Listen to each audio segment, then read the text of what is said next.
Dito sa Papa Dudut Stories, ikaw ay hindi nag-iisa.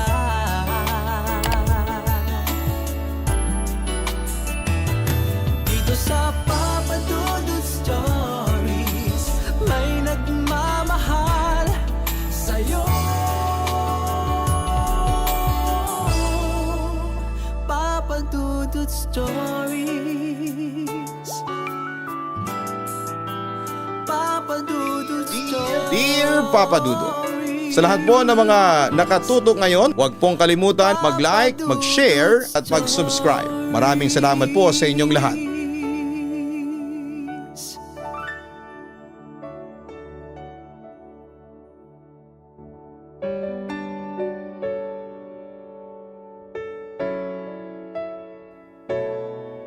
Ang isang kasalanan, kapag hindi agad pinutol ay maaari pang magkaroon ng ugat at makasira ng buhay ng iba. Hindi naman lahat ng nasisira ay kaya pang ayusin at ibalik sa dati na parang walang nangyari. May mga pagkakataong mas nakabubuting magpalaya na lamang upang maghilom ang sakit na dulot ng kasalanang yon. Dear Papa Dudut, ako po si Fiona, 32 years old. Isang may bahay at ina ng 8 at 6 na taong gulang na mga bata.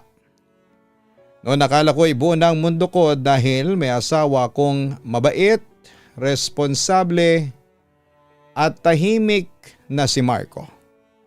Kasama ang 2 naming anak na sina Max at Mira na parehong masayahin at matalinong mga bata. Sa totoo lang po, ako ang tipo ng babae na hindi iisipin ang karamihan na nagkakamali. Dahil bukod sa maayos akong manamit at may trabaho sa opisina ay masasabi ko rin talagang magaling akong makisama sa mga taong nakakatrabaho ko at mga nakakasalamuha. Pero sabi nga nila kahit ang pinaka-perpekto sa paningin ng iba ay may kahinaan pa rin. Nagsimula ang lahat sa mga panahong nagiging malamig na kami ng asawa kong si Marco. Hindi ko alam kung pagod lang siya o talagang nagbago na pagdating sa akin. Ibang-iba na kasi ang pakikitungong nararamdaman ko mula sa kanya sa tuwing magkasama kami sa bahay. Madalas siyang tahimik pagka-uwi galing sa trabaho. Pagkatapos kumain, diretso na siya sa pagtulog. Kung dati ay niyayakap niya ako kahit na walang dahilan, ngayon ay parang may pader na sa pagitan namin. Labis ko yung pinagtataka at ikinabibigat ng loob ko, Papa Dudut. Sa pagkakaalam ko ay wala naman akong nagawang kasalanan. Kaya bakit gano'n na lamang akong tratuhin bilang asawa? Sinubukan ko siyang kausapin ng ilang beses. Tinatanong kung may problema pa ba kami o kung may nagawa ba akong mali. Pero lagi lang niyang isinasagot na wala at pagod lang siya sa trabaho. At sa tuwing nakakaramdam ako ng pangangailangan bilang isang asawa, madalas ay dinadahilan na pagod daw siya. Katunayan ay may pagkakataon na ginagawa ko na ang lahat para lamang may mangyari ulit sa aming mag-asawa. Pero tinatanggihan talaga niya ako na sobrang kinakasama ng loob ko. Hanggang sa nasanay na rin po akong manahimik, Papa Dudut. Uuwi lang yata kami mula sa kanya-kanyang trabaho at magsasama sa bahay sapagkat pamilya pa rin kami. At may mga anak kaming dapat buo ang pamilya. Dahil naging normal na ang ganong senaryo, sa halip na magtanong ng paulit-ulit, nilunod ko na lang ang sarili ko sa pagtatrabaho. Sa mga kaibigan at sa social media. Kung saan ay doon ko natutunang ngumiti kahit pagod na ang puso ko sa mga nangyayari. Hanggang sa makilala ko si Rico, Papa Dudut. Isang project coordinator sa company. Habang tumatagal ay nahuhuli ko ang sarili kong hinihintay, ang mga message na mula sa kanya. Tuwing pinupuri niya ako, nakakaramdam ako ng kilig na matagal ko nang hindi nararamdaman sa mister ko. Hindi ko po alam kung pangangaliwa nga ba ang nararamdaman ko. Ang alam ko lang, iyon ang hinahanap ko. Paglalambing na hindi ko nararamdaman pa sa buhay may asawa na meron ako ng panahong yon. Nagtagal kami sa ganong setup. May pagkakataon na lumalabas kami para kumain pero lagi kaming may kasama para hindi halata. May isang gabi noon na nalasing ako matapos ang company event. Hindi ko na napigilang ipaubaya ang sarili ko kay Rico. Nang una'y sobrang nagsisi ako sa pagkakamaling yon. Agad akong umalis sa hotel kung saan niya ako dinala. Nagsorry din siya. Sabi niya ay ginusto niya ang nangyari sa amin dahil akala niya ay gusto ko din siya. Umamin siya na matagal na siyang may nararamdaman sa akin kahit alam niyang may asawa na ako. Pero nung matapos niya akong halikan at tumalik din ako pabalik ay hindi na raw siya nag-aalinlangan pa na sundin ang nararamdaman ng puso niya. Pag-uwi ko ng gabing yon ay umiyak ako sa loob ng banyo. Gusto kong sisihin si Marco na dahil sa pambabaliwala niya at kakulangan ng pagmamahal sa akin bilang asawa. Nagawa ko tuloy hanapin ang pagkukulang na yon sa iba. Pero alam kong ako ang nagkamali. Ako ang lumampas sa linya na dapat ay hindi ko nilampasan dahil may sarili akong pamilya at ganon din si Rico. Lumipas ang isang linggo na hindi na kami nagpansinan noon ni Rico. Pero sa bawat araw na yon, nangungulila kami sa presensya ng isa't isa. At nang magkaroon nga kami ng pagkakataong makapag-usap ng masinsinan ay sinabi niyang hindi daw niya ako kayang kalimutan. Kung mas makabubuti daw na mag-resign na lamang ay gawin niya para hindi siya natotorture ng ganon. Ipinagtapat din niya ang sobrang nahulog na siya sa akin. Pero sabi ko ay mali yun, pareho kaming may pamilya na. Nagulat ako nang sabihin niya ang kaya niyang hiwalayan ang asawa niya para sa akin. Ang sabi ko naman ay mahal ko ang mga anak ko at hindi ko kayang iwan si Marco. Pero Papa Dudut, kahit na anong pilit naming layuan ng isa't isa noon, hindi namin kinayang pigilan ang pag-usbong ng nararamdaman namin. Hindi na nagtagal at pinagbigyan namin ang mga sarili namin na mahalin ang isa't isa, Papa Dudut. Naging madalas ang pagkikita namin noon at sa bawat pagkikita may nangyayari po sa amin. Alam kong mali, pero siya lang ang nagbibigay noon ng kasiyahan at pagmamahal sa akin. Aaminin ko noong panahon na yon ay mahal ko na siya kesa sa asawa ko. Papa Dudut, naging madalas din ang pagsisinungaling ko kay Marco. Palagi kong dinadahilan na may overtime ako, may meeting at may lakad kasama ang office mates. Kaya napapaaga siya ng uwi para sa mga bata. Pero ang hindi ko alam, unti-unti na palang napapansin ng asawa ko ang pagbabago ko. Dahil may isang gabing habang nakahiga kami ay dinig ko ang mabigat na paghinga niya. Alam kong gising siya pero hindi ako kinikibo. Noong bumuntong hininga siya ulit ay doon na siya nagtanong. Fiona, may iba ka ba? Parang sumabog at kumalabog ang dibdib ko sa katanungan niyang yon. Hindi agad ako nakasagot. Pero sa halip na umamin ay nagsinungaling ako.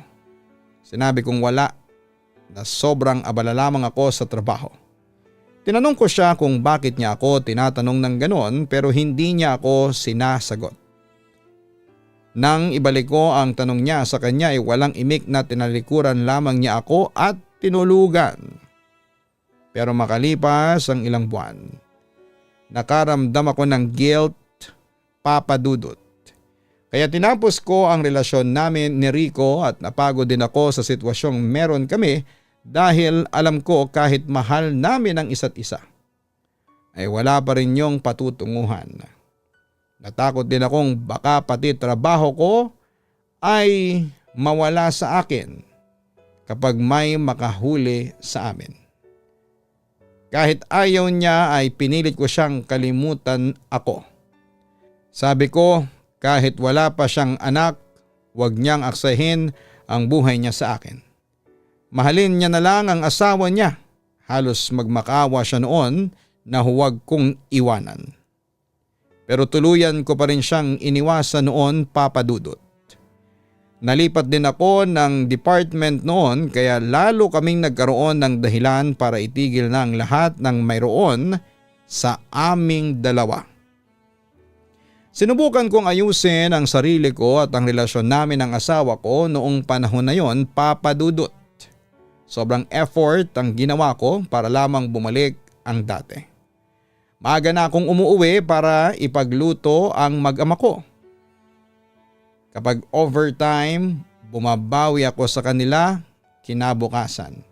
Hanggang sa may isang beses na napansin kong may kausap si Marco sa cellphone. Panahon na yon, nasa CR ako at wala siyang alam na umuwi ako. Narinig ko ng malinaw ang usapan nila. Lalong sumama ang pakiramdam ko noong marinig kong sweet niyang sinabi sa kausap niyang salitang babawi ako sa susunod, I love you. Gusto ko siyang kumprontahin noon pero wala akong lakas para gawin yon. Bago pa niya malaman na nandun ako, mabilis at maingat akong lumabas ng bahay at nagpanggap na papasok pa lamang ng sandaling yon. Tinawag ko ang mga anak namin para malaman nilang nakauwi na ako.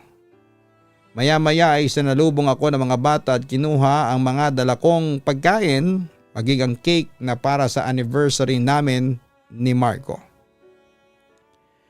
Noong makalapit si Marco, hinalikan ko siya sa lips gaya ng dati. Tinanong niya ako bakit nandun na raw ako. Wala daw ba akong pasok? Sabi ko naman ay masama ang pakiramdam ko kaya umuwi ako ng mas maaga. Nakiusap ako sa kanyang asikasuhin na yung hapunan namin dahil magbibihis muna ako. Niyakap ko rin siya ng mahigpit at binati ng happy 8th wedding anniversary. Kahit na alam kong nakalimutan na niya gaya ng dati pa. Bago ako umakyat ng kwarto, sabi ko pa sa kanya kapag tulog na ang mga bata ay mag-celebrate kami. Ipinalam ko rin na may dala akong alak, mag-one-on-one kami at pumayag naman siya. Natuloy ang one-on-one na inuman namin, Papa Dudut. Nung pareho na kaming natamaan ng alak ay mas naging wild kaming pareho. Sa pagkakataong yon ay may nangyari na ulit sa amin. Ginawa ko ang lahat para mag-enjoy siya. Nakailang beses naming sabay na abot ang rurok ng pag-iisa ng gabing yon.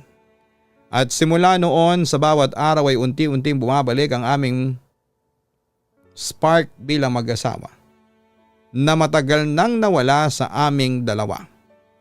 Every weekend lumalabas na rin kaming buong pamilya. Dumadalas na ang pag-uwi niya ng mas maaga at madalas din na tinatrabaho na namin ang isa't isa.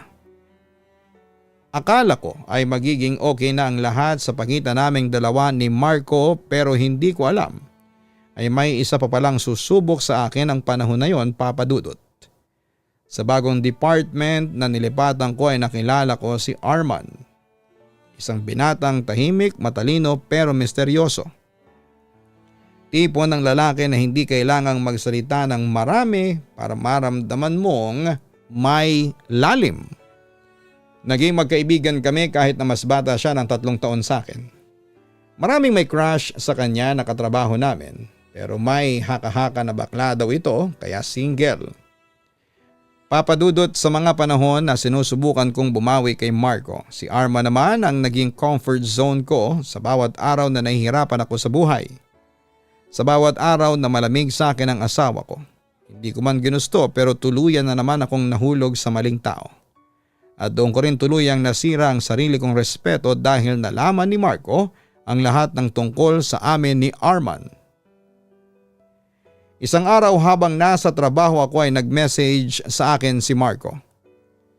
Sinabi niyang alam na raw niya ang lahat. Huwag na daw akong umuwi para kung binuhusan ng malamig na tubig noong mabasa ko yon. Hindi ko alam kung paano niya nalaman, pero ramdam kong tuluyan ng nawasak ang relasyong meron kami bilang mag-asawa. Sinubukan kong ayusin ang lahat, Papa Dudut. Agad akong umuwi para kausapin siya pero hindi niya ako pinapasok. Hindi rin niya ako pinalapit sa mga anak ko. Umiyak ako sa labas doon at nakiusap na halos magmakaawa nang pakinggan muna niya ako. Pero parang wala siyang naririnig. Mula noon ay nagsimula na ang impyerno sa buhay ko, Papa Dudut. Naging mailap si Marco sa akin. Kahit pagdating sa mga anak namin, ay halos hindi ko na nakakausap ang asawa ko, Papa Dudut.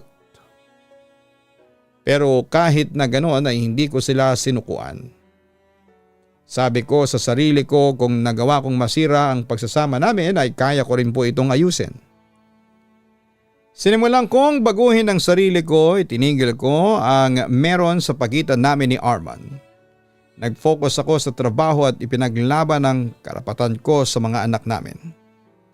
Ginawa ko ang lahat para makapag-usap kami ng mas maayos na mag-asawa. Sa uli hinayaan niya akong sa bahay ulit tumira pero siya ang umalis dahil hindi daw niya kayang makisama pa sa akin. Kahit masakit ay tinanggap ko yon, Papa Dudut. Para sa mga anak namin. Balita ko noong panahon na yon ay may kinuha siyang apartment na malapit sa workplace niya kaya hinayaan ko na muna siya sa gusto niya. Tungkol naman sa kapakanan ng mga anak namin ay may kasunduan kaming magsusustento pa rin naman siya. Pero para na lamang sa mga anak niya at hindi sa akin bilang asawa. Ayos lang naman sa akin yon dahil may trabaho naman ako. Ang kinikita ko rin naman ay para sa future ng mga anak namin. Pero nang panahon na yon ay hindi pa rin ako tumigil na suyuin si Marco, Papa Dudut. 4 na beses sa isang linggo ko siyang pinaglulutuan ng gabihan niya na iniiwan ko sa landlady para ibigay sa kanya. Kahit na hindi kami okay ng panahon na yon, ayaw ko namang pabayaan siya na walang maayos na kinakain. Oo, may kinikita naman siya at kaya niyang bumili ng gusto niya pero para sa akin iba pa rin ang lutong bahay. Asawa ko pa rin naman siya at mahal ko pa rin siya. Pero habang nagsusumikap akong bumawi kay Marco ay umeksena naman sa buhay namin si Gina, ang babae ni Marco, Papa Dudut. At doon na nagsimula ang bagong kabanata ng sakit na nararamdaman ko.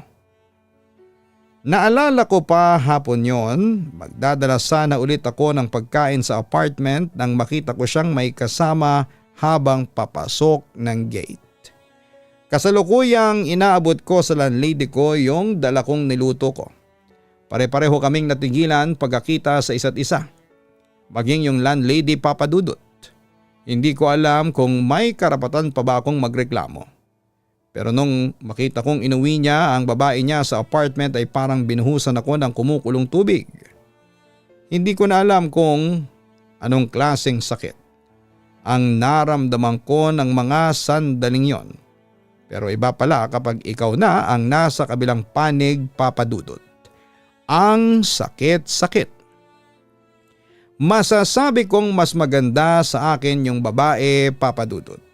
Maliwalas ang mukha niya, mahinahon ang kilos at may aura ng babaeng hindi mo agad mahuhusgahan. Pero sa mata ng isang asawang katulad ko, Papa Dudut, alam kong siya ang dahilan kung bakit tuluyan ang nanlamig sa akin ang asawa ko at ang dahilan kaya hindi buo ang pamilya ng mga anak ko. Nakabawi lang kami pare-parehong tatlo noong tumikhim yung landlady at nagsabing may gagawin pa siya.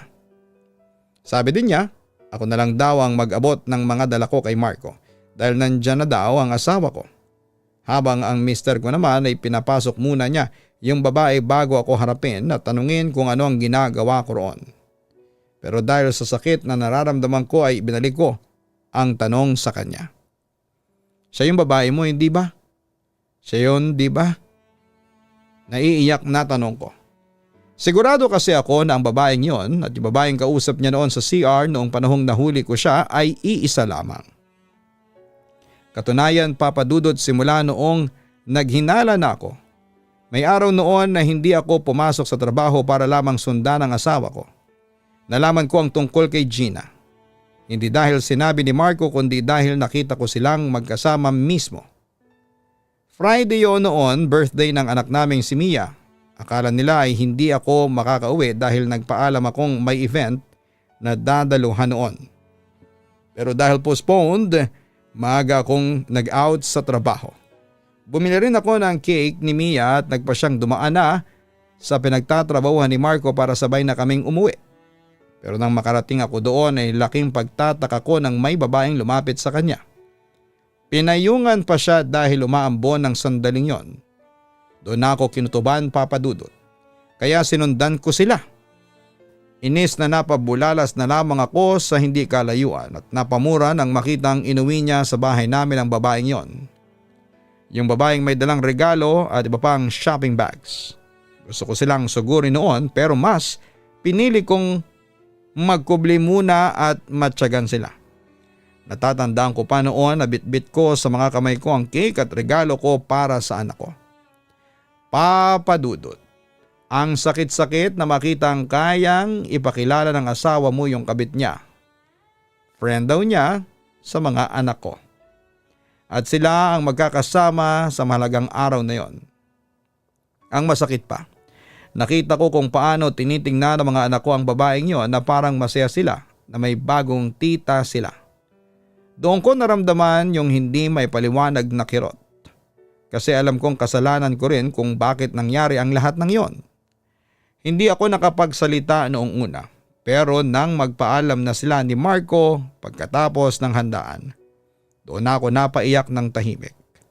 Nang makalis na silang dalawa, siguro ay para ihatid sandali yung babae, agad naman akong pumasok sa loob para makasama ko ang mga anak ko. Tuwang-tuwa sila nang makita ako at ang mga dala ko. Agad din silang nagkwento tungkol sa Tita Gina na kaibigan daw ng papa nila. Ipinakita rin nila sa akin yung mga laruang bigay ng babae sa kanila. Siguro yung mga 1 oras din bago nakabalik pa uwi si Marco sa bahay noon. Nadatnan akong kumakain kasama ang mga anak ko. Nang makita ko siya ay niyaya ko siyang kumain pero tumanggi siya at agad na tinanong kung bakit nakauwi ako ng maaga. Sabi ko na lang ay na-postponed dahil may paparating na bagyo. Nanatili akong tahimik noon, Papa Dudut. At hindi na binanggit pa ang tungkol sa nalalaman ko. Sa takot ko noon na tuluyang mawasak ang pamilya namin, nagpatay mali siya ako at nagpatuloy lang sa pagbawi sa mga naging kamalian ko sa kanila, lalo na kay Marco. At hindi nga nagtagal ay naging maayos din kami ni Marco ng mga panahong yon. Magbalik tayo sa tagpong nahuli ko na nga silang dalawa sa apartment, Papa Dudut. Nag-uusap kami ni Marco sa harapan mismo ng apartment niya. Nung una'y niyayaya niya akong lumabas kami ng gate at doon na lamang mag-usap. Pero hindi po ako pumayag.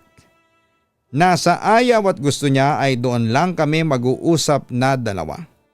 Nung una'y hindi pa kami gaanong nagkakainitan sa sagutan. Pero nang biglang halos sa akin niya sinisisi ang lahat. Doon ko na tuluyang ipinagtapat ang matagal ko nang nalalaman tungkol sa kanila noong babae. Nagsumbatan kami. Ipinamukha ko din na dahil sa kanya. Kaya ako nagawang magkamali at hindi ko expect na umalis siya sa bahay. At iniwang kami ng mga anak niya para magkaroon sila ng kabit niya ng pagkakataon. Nauwi sa away ang pag-uusap naming yon, Papa Dudut. Kaya mula noon ay naging abala sa paghahanap ng paraan para makausap si Marco. Dahil maging ang pagsusustento niya sa mga anak namin ay hindi na din maayos. May buwan pa nga na halos hindi na siya nagbibigay para sa mga bata. Pero maraming nagsasabi sa akin na nakikita nila ang asawa ko na pa-travel daw kasama ang isang babae. Katunayan, Papa Dudut, halos araw-araw kong tinatawagan noon si Marco at minsan sa trabaho, minsan sa bahay ng mga magulang niya. Pero madalas ay hindi siya sumasagot. Noong minsang sagutin niya, ang sabi lang niya ay tigilan na siya. Mag-move on na raw ako dahil hindi na daw niya ako mahal. May kanya-kanya na daw kaming buhay. Papa Dudut, halos sumabog ako sa galit noon. Okay naman sana kung ayaw na niya sa akin. Kahit masakit ay tatanggapin ko. Pero paano naman yung nararamdaman ng mga anak ko noong panahon na yon? Nagtatanong na bakit hindi man lamang sila pinapasyanan ng papa nila. Nasaan na daw ito? Dahil sa mga anak ko ay sinubukan kong kontakin si Gina, Papa Dudut. Nag-message ako sa kanya sa Facebook. Natatandaan ko pang mahaba-haba yon pero maayos naman ang nilalaman noon na ginawa ko. Sinabi ko kung gaano ko kagustong ayusin ang pamilya namin. Pero habang sinlang siya, walang reply o kahit man lang paliwanag patungkol sa relasyong meron sila, Papa Dudut, wala talaga. Isang Sabado ng hapon, noong nakita ko sina Marco at Gina na magkasamang pumunta sa mall. Tahimik ko silang sinundan hanggang sa coffee shop. Doon ko nakita kung paano ito tinitingnan ni Marco. Yung tingin na dati ay para sa akin lang. Hindi ko maiwasang mapakuyom ng kamao habang pinagmamasdan sila mula sa labas. Kasabay ng sakit na nararamdaman ko. Masasabi kong may halong galit, Papa Dudut. Galit para sa sarili ko at lalo na sa kanila. Kasi kahit na ano pang mangyari, ako pa rin ang legal wife. Ako pa rin ang pinakasalan. Ako pa rin ang nanay ng mga anak namin ni Marco. Hindi kami legal na naghiwalay kaya hindi dapat nila ipangalandakan ang relasyon nilang ng ganon. Hindi man lang nila inisip ang mga anak namin. Sa inis ay muli ako nag-chat kay Gina. Sabi ko, Gina, alam kong nasaktan ko si Marco noon. Pero ikaw ang dahilan kaya nanlamig ang asawa ko in the first place. Kaya sana'y bigyan mo kami ng chance na ayusin ang pamilya namin. Hindi mo naman alam lahat ng pinagdaanan namin. Hindi mo alam kung gaano ko siya kamahal. Tandaan mo rin na ama siya ng mga anak namin. Huwag mong ipagdamot ang hindi naman sayo sa una pa lang. Pero muli ay scene mode lang niya ako ng sandaling yon, Papa Dudut. Gusto ko silang sugurin pero nagpasya na lamang akong umuwi at doon ko na lamang hinayaan ang sarili kong umiyak. Halos mapuno ng luha ang unan ko hanggang sa hindi ko namalayang nakatulugang ko na pala ang pag-iyak. Nagising na lamang ako dahil sa pagkatok ng panganay kong anak at inalok ako na kakain na raw kami. Doon ako biglang napabangon at nalaman kong gabi na pala. Nang makarating ako sa kusina ay nakaredy na yung mga pagkain. Nirihit pala nila yung mga ulam na niluto ko noong umaga. Kita ko ang pag-aalala sa muka at tingin ng mga anak ko. Kaya humingi ako ng tawad sa kanila at niyakap sila ng mahigpit. Papa Dudut, doon nagsimula ang desperasyon kong mas makausap si Marco para ayusin ang lahat sa amin para sa mga bata. Naaawa na rin kasi ako sa mga anak ko. Gusto ko mang ilapit sa kinakaukulan ang sitwasyon namin pero hindi ko alam kung saan magsisimula noon. Ayaw ko pa rin kasing mas maging komplikado pa. Kaya nagsimula akong pumunta sa bahay ng magulang ni Marco tuwing linggo, umaasang dadalaw siya doon. Tuwing pupuntahan ko kasi siya sa apartment ay hindi ko siya naaabutan. Hindi na rin ako pinapapasok ng landlady, siguro ay pinagsabihan ni Marco. May pagkakataong nakikita ko siya sa bahay ng mga magulang niya pero iniiwasan lamang niya ako palagi. Kahit kinukulit kong mag-usap kami kahit sandali ay hindi niya ako pinapansin. Ang mga magulang naman niya ay mababait pa rin sa akin pero ramdam ko ang pagkailang nila. Alam kong alam nila na ako ang dahilan kung bakit nasa ganitong sitwasyon kaming mag-asawa. Pero kahit na ganon, Papa Dudut, ay hindi ako sumuko. Hanggang isang araw ay nakatanggap ako ng message mula kay Marco. Sinabi niyang mag-usap na raw kami Akala ko yun na ang simula ng pagkakaayos namin, Papa Dudut, pero nagkamali po ako. Pagdating ko doon, nakita ko kaagad sina Marco. Tahimik lamang siya at malamig na sinulyapan ako. Nang magsalita siya ay para akong binuhusan ng malamig na tubig nang sabihin niyang kaya siya nakipagkita dahil gusto lang daw niyang maging malinaw na matagal na kaming tapos. Papa Dudut, hindi ko alam kung iiyak ako o magmamakaawa ng panahon na yon. Pakiramdam ko ay nawala ang lahat ng hangin sa paligid. At bago pa ako makapagsalita ay napalingon ako sa pinto at nakita ko si Gina papasok sa cafe. Tumayo si Marco at ngumiti sa kanya sabay taas ng kamay na parang sinasabi na nandun kami. Naupo si Gina sa tabi niya, ako yung asawa pero parang ako pa ang bisita ng sandaling yon, Papa Dudut. Maya-maya ay biglang nagsalita si Gina. Ayaw ko ng gulo, Fiona. Kaya gusto ko makausap ka. Tayong tatlo nang maayos sana. Pinakiusapan ko si Marco na magharap tayong tatlo ngayon. Agad ko naman siyang sinagot. Kung ayaw mo pala ng gulo, bakit hindi mo kami hayaang makapag-usap na mag-asawa? Na kaming dalawa lang. Inagaw mo na nga sa akin ang karapatan bilang asawa, pati karapatan ng mga anak ko gusto mo pang agawin sa akin. Huwag namang masyadong makapal ang mukha mo. Tinasan lang niya ako ng isang kilay habang sinasabing hindi ko siya inagaw. Siya ang lumapit sa akin. Wala akong intensyong sirain ang pamilya ninyo dahil hindi ko naman hinahabol ang asawa mo. Pero nandito ka ngayon, hindi ba? Kasama mo siyang nagpapakita sa publiko. Nagsasama kayong parang wala lang habang asawa ko pa siya? Ang sabi ko. Doon na sumingit si Marco at sinabing hindi na raw niya ako mahal at wag ko na raw ipilit pa ang sarili ko sa kanya dahil matagal na kaming tapos. Pumunta lang daw siya doon dahil gusto niyang pag-usapan namin ang tungkol sa mga bata. Bukod sa pagtatapos ng relasyon naming dalawa, gusto daw niyang gawing legal ang lahat. Papa Dudut, gusto ko silang sampaling pareho ng sandaling yon. Dahil kung tutuusin, sila naman talaga ang unang gumawa ng kalokohan. Gusto kong isigaw sa kanila yon pero pagalit na tumayo na lamang ako at umalis. Kung magtatagal pa ako doon ay tiyak kong maghahalo ang balat sa tinalupan sa pagitan namin ni Gina. Nang makalayo na ako ay saka ko lang hinayaang pakawala ng mga luha kung pinipigil ko ng sandaling kaharap ko sila. Hindi ko alam kung galit or panghihinayang o awa sa sarili ang nararamdaman ko. Pag-uwi ko ay sinalubong ako ng mga anak ko, Papa Dudut, niyakap nila ako ng mahigpit habang sinasabing I love you, Mama. Hindi ko alam bakit bigla nila yung sinabi sa akin. Pero mas gumaan ang mga oras na yon ang pakiramdam ko.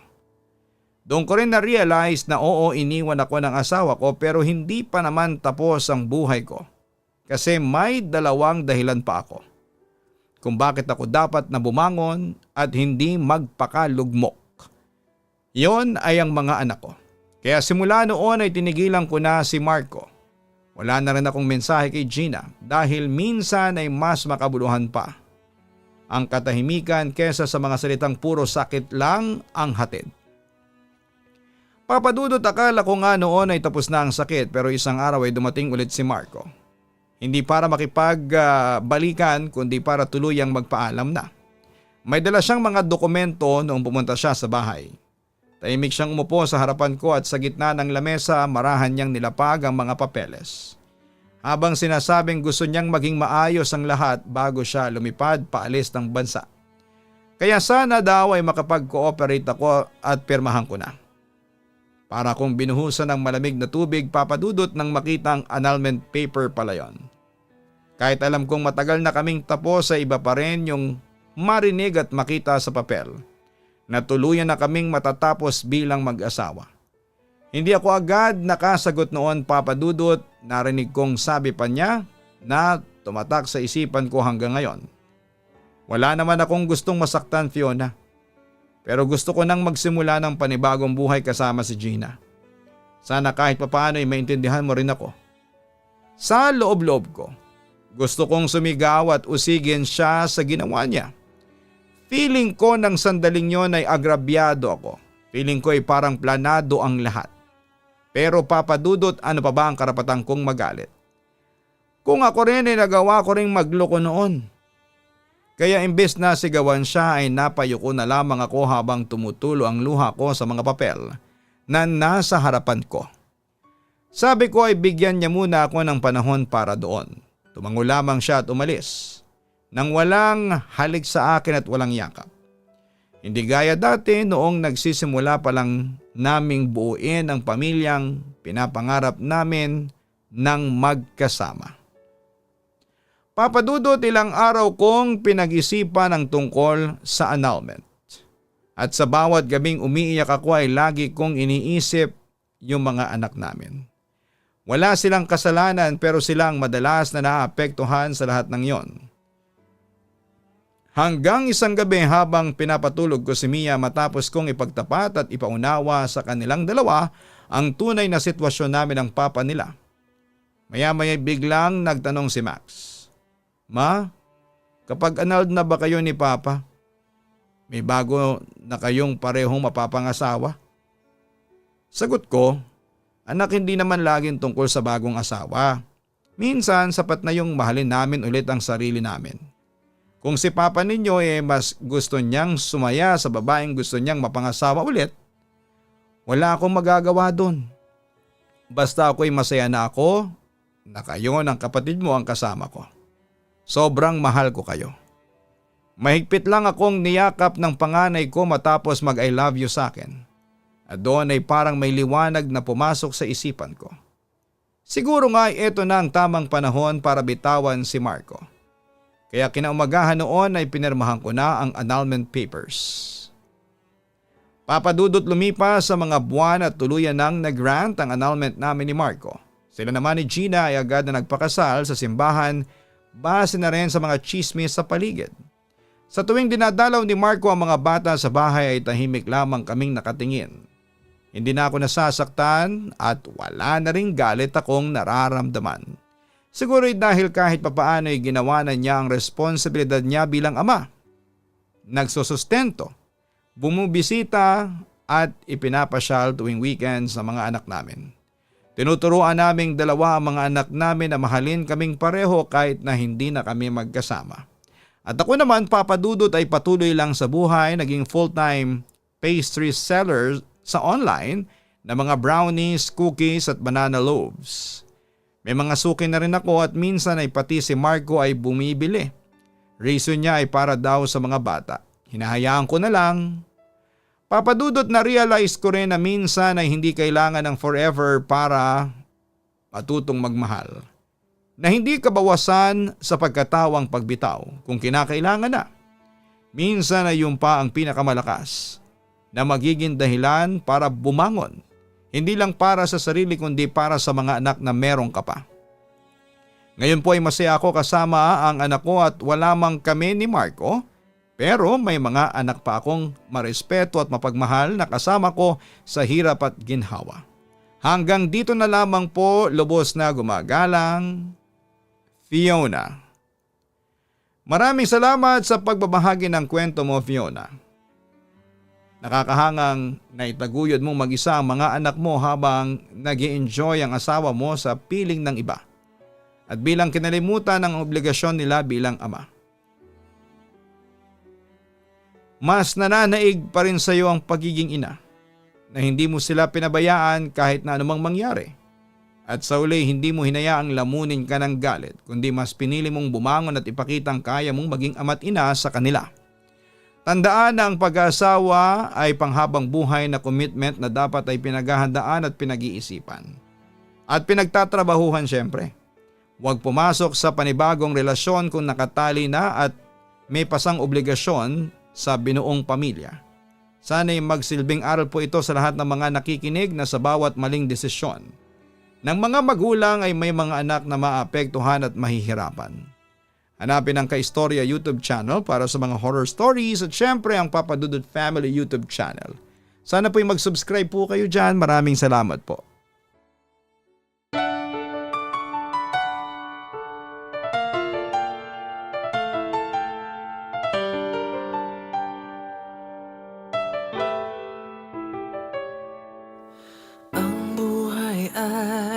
mahiwaga,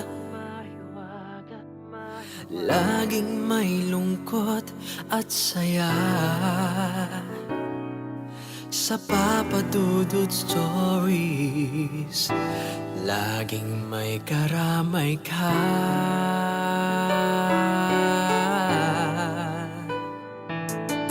Mga problemang kay bigat, dito ay pakikinggan ka. Sa Papa Dudut Stories, kami ay iyong kasama. Dito sa Papa Dudut Stories, ikaw ay hindi nag-iisa.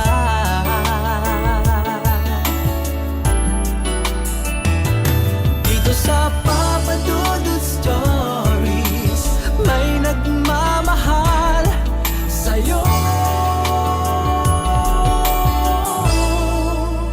Papa Dudut Stories, Papa Dudut Stories,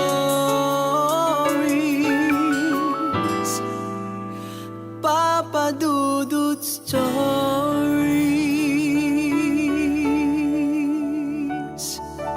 Dito sa Papa Dudut